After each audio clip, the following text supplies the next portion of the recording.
Hello friends, good morning. നമ്മുടെ Kerala T V സീരിയലിലേക്ക് എല്ലാവർക്കും സ്വാഗതം. പുറത്തു പോയിട്ട് വന്നിട്ട് തുള്ളി ചാടിയാണ് രാജലക്ഷ്മി ഇന്ദ്രപ്രസ്ഥത്തിൽ വന്നിരിക്കുന്നത്. അപ്പം അമ്മ വന്നിരിക്കുന്നത് കണ്ട് മകൻ ഇറങ്ങിച്ചെന്നു ഇന്ദ്രനെ. അപ്പോൾ ഇറങ്ങിച്ചെന്നിട്ട് എന്ത് പറ്റി, എന്താ ഇന്ദ്രപ്രസ്ഥത്തിൽ രാജലക്ഷ്മിയുടെ മുഖം കടന്നൽ കുത്തിയതുപോലെ ഉണ്ടല്ലോ. അപ്പം കടന്നലല്ല, ഞാൻ അവളെ കുത്തിയിരുന്നെങ്കിൽ ഞാനിപ്പോൾ ആഗ്രഹിക്കുന്നത് അവളോടെ അങ്ങ് തീരുമല്ലോ എന്ന് പറഞ്ഞു. കുത്താനോ?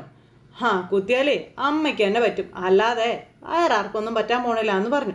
അത്രയ്ക്ക് തൊലിക്കട്ടിയല്ലേ എൻ്റെ അമ്മയ്ക്കെന്ന് പറയുമ്പോൾ, അതേടാ എനിക്ക് തൊലിക്കട്ടി കുറച്ച് കൂടുതൽ തന്നെയാടാ, അതുകൊണ്ടാ നിനക്ക് വേണ്ടി പലരുടെയും കാല് പിടിക്കാൻ ഞാൻ പോയത്. പക്ഷേ അവരൊക്കെ എന്നെ പുറം കാലുകൊണ്ട് തട്ടിത്തെറിപ്പിക്കാൻ നോക്കിയാലോ എന്ന് ഓർക്കുമ്പോഴേ എനിക്ക് വിഷമമെന്ന് പറഞ്ഞു. എങ്ങും തൊടാതെ സംസാരിക്കാൻ എനിക്കൊന്നും മനസ്സിലാവില്ല, കാര്യം എന്താണെന്ന് വെച്ചാൽ പറയാൻ പറഞ്ഞു. അമ്മ എനിക്ക് വേണ്ടി ആരുടെ കാല് പിടിച്ചെന്നേ പറയുന്നത്? അപ്പോൾ ആ പൊന്നമ്മ ബ്രോക്കറുടെയാണ് എന്നിങ്ങനെ പറയുമ്പോഴേക്കും എന്നും പറഞ്ഞുകൊണ്ട് ഇങ്ങനെ ഇരിക്കുവാണ് ഇന്ദ്രൻ. ഞാൻ അമ്മയോട് പറഞ്ഞിട്ടില്ലേ, ദേ അവരുടെ അരികിൽ പോയേക്കരുതെന്ന്. ആ സ്ത്രീ ഒറ്റ കാരണമാണ് എൻ്റെ ജീവിതം ഇങ്ങനെ വഴിയാധാരമായി പോയത്. അപ്പോൾ അത് പൊന്നമ്മ ബ്രോക്കറുടെ കുഴപ്പം കൊണ്ടല്ല, നിന്റെ കയ്യിലിരിപ്പ് കൊണ്ടാണെന്ന് അമ്മ മകനോട് പറയുന്നു. പാതിരാത്രി പഴയ കാമുകിയുടെ ചൊല്ലിക്കൊണ്ടിരുന്ന ഏതെങ്കിലും പെമ്പിള്ളേർ കേട്ടുകൊണ്ട് നിൽക്കുവാടാ. പല്ലവി നിന്റെ നെറ്റി അടിച്ച് പൊളിച്ചതല്ലേ ഉള്ളൂ, വേറെ വല്ല പെണ്ണുങ്ങൾ വരുന്നെങ്കിലും നിന്റെ കഴുത്ത് കെട്ടിയെടുത്തേനെന്ന് പറഞ്ഞപ്പോഴത്തേക്കും അമ്മയുടെ നേരെ അങ്ങ് ചെന്നു. ദേ എന്നും പറഞ്ഞ് എനിക്കിട്ടുള്ളതിന് തന്നതിനുള്ള തിരിച്ചടി ഞാൻ അവർക്കിട്ട് കൊടുക്കും, അതെൻ്റെ ഒരു വാശിയാണ്. അവളെ ഞാൻ ഇവിടെ കൊണ്ടുവന്നിരിക്കും, എന്നിട്ട് എങ്ങനെയൊക്കെ ദ്രോഹിക്കാവോ ആ രീതിയിലൊക്കെ ഞാൻ ദ്രോഹിക്കുമെന്നൊക്കെ ഇന്ദ്രൻ പറയുന്നത് കേട്ടപ്പോഴേക്കും അമ്മ എനിക്കും അത് തന്നെ ആഗ്രഹമെന്ന് പറഞ്ഞു. അതിനു വേണ്ടിയിട്ടാണ് ഞാനിപ്പോൾ പൊന്നമ്മ ബ്രോക്കറെ പോയി കണ്ടത്, പക്ഷേ ഒന്നും നടന്നില്ല എന്ന് പറഞ്ഞു. എന്താ ചെയ്യേണ്ടതെന്ന് എനിക്കറിയാമെന്നൊക്കെ ഇന്ദ്രൻ പറയാം. എങ്ങനെയെങ്കിലും അവളെ ഇവിടെ കൊണ്ടുവരാനുള്ള പഠിച്ച പണി നോക്കിയെന്ന് പറഞ്ഞിട്ട് നടന്നില്ല എന്ന് അമ്മ പറയുന്നു. ദേ നീ എന്ത് വില കൊടുത്തിട്ടാണെങ്കിലും അവളെ ഇവിടെ കൊണ്ടുവരണം, എങ്കിലേ എന്നെ കളിയാക്കിയവരുടെയും അധിക്ഷേപിച്ചവരുടെയും മുന്നിൽ എനിക്ക് തലയുയർത്തി പിടിച്ച് നിൽക്കാൻ പറ്റുമെന്ന് അമ്മ മോനോട് പറയാം. അതിനുശേഷം നീ അവളെ കൊന്നാലും അമ്മയ്ക്ക് സന്തോഷമേ ഉള്ളൂ എന്ന് പറഞ്ഞു. അത് കേട്ടപ്പോഴത്തേക്ക് മകൻ അമ്മ എന്നാൽ സന്തോഷിക്കാൻ തയ്യാറായിട്ട് അങ്ങ് നിന്നും. പല്ലവിയെ ഞാനിവിടെ കൊണ്ടുവന്നിരിക്കും. എനിക്കിപ്പം നിന്റെ വാക്കിൽ അത്ര വലിയ വിശ്വാസമൊന്നുമില്ല എന്ന് അമ്മ പറഞ്ഞു. നീ അവളെ എൻ്റെ മുന്നിൽ ആദ്യം കൊണ്ടുവന്ന് നിർത്ത്, അപ്പം ഞാൻ വിശ്വസിച്ചോളാമെന്ന് പറഞ്ഞിട്ട് ദേ അപ്പോഴേ ഞാൻ വിശ്വസിക്കുള്ളൂ എന്നും പറഞ്ഞിട്ട് അമ്മ അവിടെ നിന്ന് പോയി. ഇന്ദ്രൻ എന്നിട്ട് മൂക്കും ചൊറിഞ്ഞ് ഇങ്ങനെ ആലോചിച്ചുകൊണ്ട് ഇങ്ങനെ നിൽക്കുക കേട്ടോ. ഈ സമയത്ത് നമ്മുടെ പല്ലവി അവിടെ പിള്ളേരെ ഡാൻസ് പഠിപ്പിച്ചുകൊണ്ടിരിക്കുമായിരുന്നു. അങ്ങനെ പിള്ളേര് ഡാൻസ് തെറ്റിച്ച് കഴിഞ്ഞപ്പോഴത്തേക്കും നമ്മുടെ പല്ലവി തന്നെ പിള്ളേർക്ക് ഇതൊക്കെ കളിച്ച് കാണിച്ചു കൊടുക്കുക. അങ്ങനെ ചെയ്യണം, 1 4 3 ഒക്കെ പറഞ്ഞു അങ്ങനെയൊക്കെ. അപ്പോഴേക്കും ദേ അങ്ങോട്ടേക്ക് നമ്മുടെ സേതു വന്നപ്പോൾ ഹരിയും അതുപോലെ ഉണ്ണിക്കുട്ടനും അവിടെ അങ്ങനെ ഇരിക്കുകയാണ്. നിങ്ങൾ രണ്ടുപേരും എന്താണ് പണിയൊന്നും ചെയ്യാതെ ഇവിടെ ഇരിക്കുന്നതെന്ന് ചോദിച്ചപ്പോൾ സേതു ഏട്ടൻ ഒന്നുകൊണ്ടും ടെൻഷൻ അടിക്കേണ്ട, എല്ലാം ഞങ്ങൾ നോക്കിക്കോളാം, എല്ലാം അവിടെ ഇവിടെ ഇരിക്കുന്ന സെറ്റാക്കണം, അത്രേ ഉള്ളൂ എന്ന് പറഞ്ഞു. അപ്പം മിത്രേട്ടൻ എന്ത് ചെയ്യണമെന്ന് ചോദിച്ചപ്പോൾ ഒരു ചായ കുടിച്ചിട്ട് വരാമെന്ന് പറഞ്ഞു പോയതാ, കുറേ നേരമായിരുന്നു ഉണ്ണിക്കുട്ടനും പറഞ്ഞു. മിത്രേട്ടനോട് പറയണം കോളേജിലേക്ക് വന്നാൽ നമ്മുടെ കാര്യമൊക്കെ നോക്കി അടങ്ങി ഒതുങ്ങി എവിടെയെങ്കിലും ഇരിക്കണമെന്ന് കേട്ടോ സേതു ഏട്ടാ. ഈ പെമ്പിള്ളേരെ കാണുമ്പോഴേ ഫോൺ നമ്പർ മേടിക്കുന്ന ഒരു ഏർപ്പാട് പുള്ളിക്കാരനുണ്ട്, അങ്ങേര് ഇടി മേടിച്ചാലേ അതിൻ്റെ ഒരു പങ്ക് നമുക്കും കൂടെ കിട്ടും എന്നൊക്കെ ഹരി പറഞ്ഞപ്പം അത് വെറുതെ ഒരു നേരം പോക്കായിട്ട് നിങ്ങൾ കണ്ടാൽ മതിയടാന്ന് പറയും. അങ്ങനെയൊക്കെ കൺട്രോൾ ചെയ്യാൻ നിന്നാലേ എൻ്റെ കൺട്രോൾ പോകുമെന്ന് നമ്മുടെ ഹരി പറയാം. അപ്പം ഇങ്ങനെ ഇവർ സംസാരിച്ചുകൊണ്ടിരിക്കുമ്പോൾ ദേ വരുന്നു നമ്മുടെ കുഞ്ചൻ എന്നും പറഞ്ഞുകൊണ്ട് കാണിച്ചു കൊടുക്കുന്നു. അപ്പം മിത്രയുടെ ഭയങ്കര സ്റ്റൈലിഷ് ആയിട്ട് ഇങ്ങനെ നടന്നു വരുക കേട്ടോ. സേതു എത്തിയതേ ഉള്ളൂ എന്ന് ചോദിച്ചു. അപ്പം നിങ്ങളെന്താ ചായ കുടിക്കാൻ തമിഴ്നാട്ടിലാണോ പോയെന്ന് ഹരി ചോദിച്ചു. നല്ല ചായ കുടിക്കാൻ തമിഴ്നാട്ടിലല്ല, അങ്ങ് ഹൈദരാബാദ് വരെ പോകേണ്ടി വന്നു, നിനക്കല്ല കുഴപ്പമുണ്ടോ എന്ന് മിത്രേട്ടൻ ചോദിച്ചു. അയ്യോ എനിക്ക് എന്നാ കുഴപ്പം, എനിക്ക് ഒരു കുഴപ്പമില്ല, അത്ര നേരം സന്തോഷമായിട്ടിരിക്കാവല്ലോ, ഇങ്ങനെ സഹിക്കണ്ടല്ലോ എന്ന് ഹരിക്കുട്ടൻ പറയാം. പിന്നെ സേതു ഒരു കാര്യം പറയാൻ മറന്നു, പൊന്നമ്മ ബ്രോക്കറെ കാണാനേ ആ ഇന്ദ്രൻ്റെ തള്ള രാജലക്ഷ്മി ചെന്നിരുന്നു എന്ന്. എന്നിട്ടോ അവർക്ക് പല്ലവിയെ ഇന്ദ്രപ്രസ്ഥത്തിലേക്ക് കൊണ്ടുപോകണം പോലും, അതാ അവരുടെ ഡിമാൻഡ്. നാട്ടിലെ തെറിയും അന്യസംസ്ഥാന തെറിയും ഒരുമിച്ച് പറഞ്ഞ് അവരെ പറഞ്ഞു വിട്ടെന്ന് ആ പൊന്നമ്മ ബ്രോക്കർ എന്നോട് പറഞ്ഞതെന്ന് പറഞ്ഞു. പല്ലവി ചേച്ചിയായിട്ട് കഷ്ടപ്പെടുത്താനേ ആ തള്ളയുടെയും മോൻ്റെയും മനസ്സിൽ എന്തെങ്കിലും പ്ലാൻ കാണുമെന്ന് ഹരി അന്നേരം പറയാം. അപ്പം അത് തന്നെയായിരിക്കും ഉദ്ദേശമെന്ന് നമ്മുടെ ചേട്ടനും പറഞ്ഞു. പൊന്നമ്മ ബ്രോക്കറല്ല, ഇനി ആര് വിചാരിച്ചാലും പല്ലവി ഇന്ദ്രൻ്റെ ഭാര്യയായിട്ട് ഇന്ദ്രപ്രസ്ഥത്തിലേക്ക് പോകില്ലെന്ന് എനിക്ക് ഉറപ്പുണ്ട്. അതിലും നല്ലതേ കടലിൽ ചാടി ആത്മഹത്യ ചെയ്യുന്നതാണെന്ന് പല്ലവിക്ക് തന്നെ അറിയാമെന്നും പറഞ്ഞു. പിന്നല്ലാതെ അവനെ പോലൊരു വൃത്തിയോട്ടൻ്റെ ഭാര്യയായിട്ട് ജീവിക്കാൻ ആരെങ്കിലും തയ്യാറാകുമെന്നൊക്കെ ചോദിച്ചു. ഇനി പല്ലവി ചേച്ചി ആഗ്രഹിക്കേണ്ടത് സേതുവേട്ടൻ്റെ ഭാര്യ ആകാനായിരിക്കണം, അതിനകത്ത് സേതുവേട്ടനെ മിടുക്ക് തെളിയിക്കണമെന്ന് പറഞ്ഞുകൊണ്ട് ഉണ്ണിക്കുട്ടനും മിത്രേട്ടനും ഹരിയും ഒക്കെ കൂടെ സേതുവിനോട് പറയാം. അപ്പോൾ അതിന് ഒരേ ഒരു മാർഗ്ഗമേ ഉള്ളൂ, സേതുവേട്ടൻ്റെ ഉള്ളിലുള്ള സ്നേഹം അതെന്താണെന്ന് തുറന്നു പറയണമെന്നുള്ളത്. അങ്ങനെ ഇവിടെ സേതു പുതിയ തീരുമാനങ്ങൾ എടുത്തുകൊണ്ടിരിക്കുന്ന സമയത്ത് ഇവിടെ കുറുപ്പമ്മാവനെ വിളിച്ച് നമ്മുടെ പൂർണിമ കാര്യങ്ങളൊക്കെ പറയുവാണ്. അപ്പോഴേക്കും ബേബി ചേച്ചി കുടിക്കാൻ ജ്യൂസ് കേട്ട് വന്നു. അപ്പോൾ ഞാൻ ഈ കാര്യം സേതുവിനോട് കൂടി ഒന്ന് സംസാരിക്കട്ടെ, പിന്നെ ഞങ്ങൾ പോയി സന്ദീപിൻ്റെ അച്ഛനോട് കാര്യങ്ങൾ സംസാരിക്കാമെന്ന് പറഞ്ഞു. അതായത് അച്ചുവിൻ്റെ കല്യാണക്കാരുമൊക്കെയാണ്. അപ്പോൾ അതെ, അച്ചുവിൻ്റെ കല്യാണം നടത്താൻ സേതു മുന്നിൽ തന്നെ ഉണ്ടാകുമെന്ന് പറഞ്ഞു. അതല്ലെങ്കിലും അങ്ങനെ തന്നെയല്ലേ വേണ്ടതെന്ന് കുറുപ്പമ്മ പറയാം. പ്രത്യേകിച്ച് മാധവൻ ഇല്ലാത്തത് കൊണ്ട് ആ സ്ഥാനത്തേക്ക് കാര്യങ്ങൾ നടത്താനുള്ള ഉത്തരവാദിത്വം സേതുവിന് തന്നെയല്ലേ ഉള്ളതെന്ന് ചോദിച്ചു. എന്നാലും എൻ്റെ മാധവേട്ടന് മോളുടെ കല്യാണം കാണാനുള്ള ഭാഗ്യമില്ലാതായി പോയല്ലോ എന്ന് പറഞ്ഞു നമ്മുടെ പൂർണിമ. അത് കേട്ടപ്പോൾ കുറുപ്പമ്മാവന് ഒരു സങ്കടമൊക്കെ. മാധവേട്ടൻ്റെ ഏറ്റവും വലിയ സ്വപ്നമായിരുന്നു അച്ചുവിൻ്റെ വിവാഹം.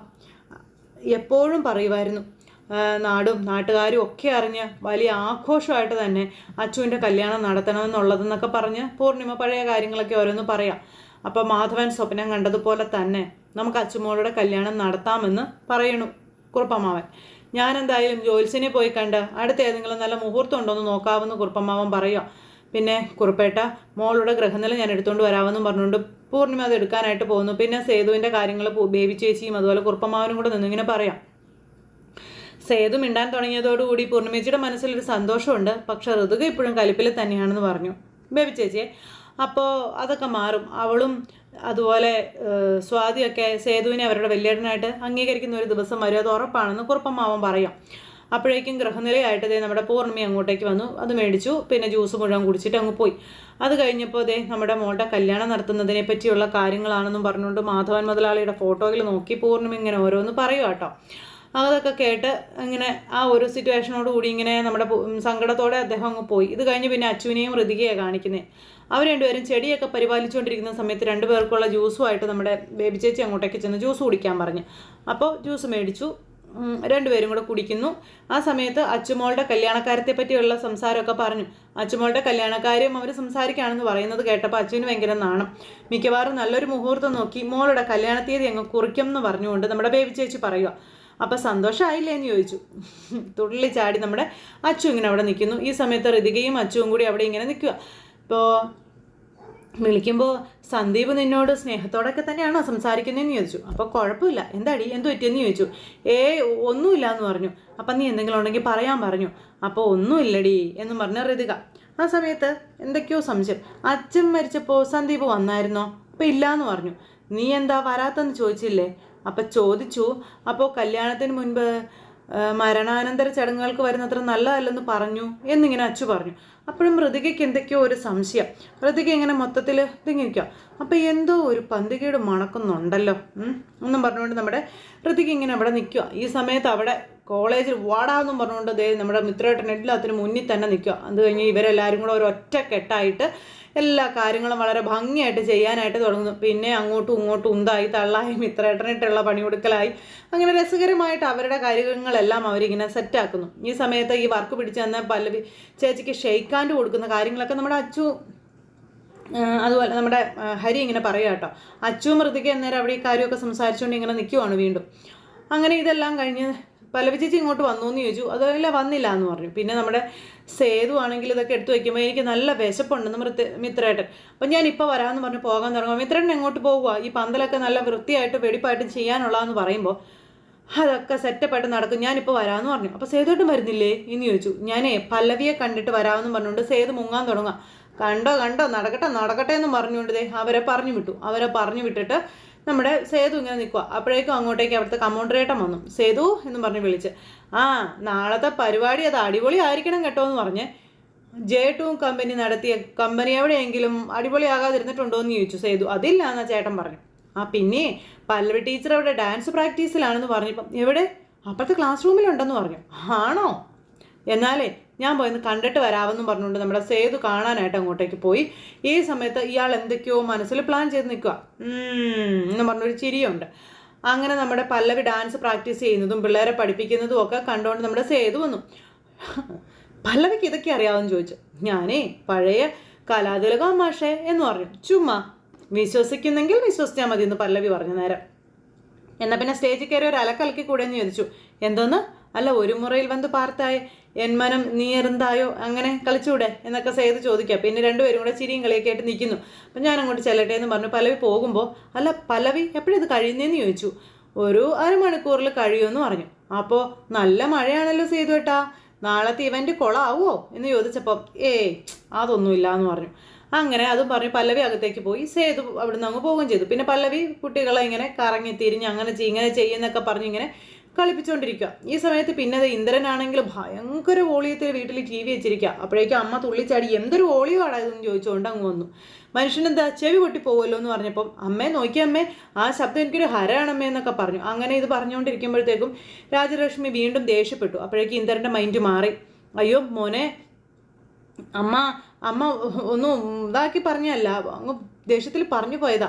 എൻ്റെ മോന് ഒന്നുമില്ല, മോൻ കളിച്ചോ, ശബ്ദം എത്ര വേണമെങ്കിലും കൂട്ടിക്കോ എന്നും പറഞ്ഞുകൊണ്ട്, അതായത് ആ മെൻ്റലിൻ്റെ പ്രശ്നം പറയുകയാണ്. അപ്പോൾ അങ്ങനെ അതും പറഞ്ഞിങ്ങനെ നിൽക്കുന്നു. പോയ പോക്കിന് ഇന്ദ്രനാണെങ്കിൽ വീട് പൊട്ടിത്തെറിച്ച് പോകുന്ന ഒച്ചയിലാണ് ശബ്ദം വയ്ക്കുന്നത്. എൻ്റെ ദൈവമേ, ഇവനോ വട്ട് പിടിച്ചു, ഇനി കുടുംബത്തിലുള്ള ബാക്കിയുള്ളവരെ കൂടി ഇവൻ വട്ടാക്കുമല്ലോ എന്ന് പറഞ്ഞുകൊണ്ട് രാജലക്ഷ്മി അവിടെ നിന്ന് പോണു. അപ്പോഴാണ് ഇന്ദ്രൻ്റെ ഫോണിലേക്ക് കോള് വരുന്നത്. പെട്ടെന്ന് ഇന്ദ്രൻ ഭയങ്കര ചിരിയോടെ ആ കോൾ അങ്ങോട്ട് എടുത്ത് TV ഓഫ് ചെയ്തു. ഹലോ, എന്തായി കാര്യങ്ങൾ ചേട്ടാ? ആണോ? ഓക്കെ, സെറ്റ്, എന്താ ഫോൺ വെച്ചു, ഞാൻ അങ്ങോട്ട് വരാം, ശരി എന്ന് പറഞ്ഞുകൊണ്ട് ഇന്ദ്രൻ ഇറങ്ങി ഒരു ഒറ്റ ഓട്ടോ. അപ്പോൾ എങ്ങോട്ടാടാ മോനെ എന്ന് ചോദിച്ചു. അപ്പോൾ അമ്മ സന്തോഷമായിട്ടിരുന്നു. അമ്മയ്ക്ക് സന്തോഷ വാർത്തയായിട്ടായിരിക്കും ഞാൻ മടങ്ങി വരുന്നത് കേട്ടോ എന്നും പറഞ്ഞുകൊണ്ട് ഇന്ദ്രൻ അവിടെ നിന്ന് പോകുന്നു. അപ്പോൾ അങ്ങനെ അമ്മയെ പറഞ്ഞ് സമാധാനിപ്പിച്ചിട്ട് അങ്ങ് പോയി. ഇടയ്ക്കൊക്കെ വട്ട് കാണിക്കുമെങ്കിലും പാവം എൻ്റെ മോൻ എന്നും പറഞ്ഞുകൊണ്ട് രാജലക്ഷ്മി അവിടെ നിൽക്കുക. കുറേ വീറൊക്കെ അടിച്ച് കയറ്റിട്ട് ഇതേ പോവുകയാണ് നമ്മുടെ ഇന്ദ്രൻ. ഞാൻ എത്തിയെന്നും പറഞ്ഞു. അങ്ങനെ ആ ചേട്ടൻ്റെ അടുത്തേക്ക് ചെന്ന് ഒരു പെട്ടി തന്നെ ആ ചേട്ടൻ്റെ കൈ കൊടുത്തു. എന്നിട്ട് താൻ പറഞ്ഞതുപോലെ തന്നെ കാര്യങ്ങളൊക്കെ നടക്കുമെന്ന് ചോദിച്ചു. അപ്പം സതീശനത് നടത്തിയിരിക്കും, പക്ഷേ പറഞ്ഞ പൈസ സാറ് തരണം. അതൊക്കെ ഞാൻ തന്നോളാടാ, തരുവടോ. പക്ഷെ ആ സേതുവും പല്ലവി എന്ന് പറയുന്നവളും ആളുകളുടെ മുന്നിൽ നാണം കെട്ട് തല താഴ്ത്തി നിൽക്കണമെന്ന് പറഞ്ഞപ്പം അത് ഞാൻ ഏറ്റു സാറേ. നാണക്കേട് കാരണം സ്വന്തം മുഖം കണ്ണാടി പോലും ഇനി അവൾ നോക്കുകയല്ല, അത്രയ്ക്ക് അവർ പേടിച്ചു പോകും എന്നൊക്കെ പറഞ്ഞ് ആ ഒരു ഇതിൽ ഇയാൾ ഉറപ്പ് കൊടുക്കുക. അപ്പോഴേക്കും കയ്യിൽ കൊണ്ടുവന്ന് ആ ഒരു വലിയ ഒരു കെട്ട് കൊണ്ടുവന്ന് ഇയാളുടെ കയ്യിലേക്ക് കൊടുത്തു. അപ്പോൾ സാറിന് ഒത്തിരി നേരം ഇവിടെ നിൽക്കണം, വിട്ടോളാൻ പറഞ്ഞു. അങ്ങനെ ഇന്ദ്രനെ അവിടെ നിന്ന് പറഞ്ഞു വിടുന്നു. അയാളാണെന്നുണ്ടെങ്കിൽ അകത്തേക്കും കയറിപ്പോയി. ഈ ഒരു സിറ്റുവേഷനും കാര്യങ്ങളും കാണിച്ചുകൊണ്ടാണ് ഇന്നത്തെ നമ്മുടെ കഥ ഇവിടെ അവസാനിച്ചിട്ടുള്ളത്. അപ്പോൾ എല്ലാവരും കാത്തിരുന്ന് കാണണേ. എല്ലാവർക്കും നല്ലൊരു ദിവസം ആശംസിക്കുന്നു. സൂപ്പർ ഹിറ്റ് കഥയുമായി കാണുന്നത് വരെ എല്ലാവർക്കും നന്ദി.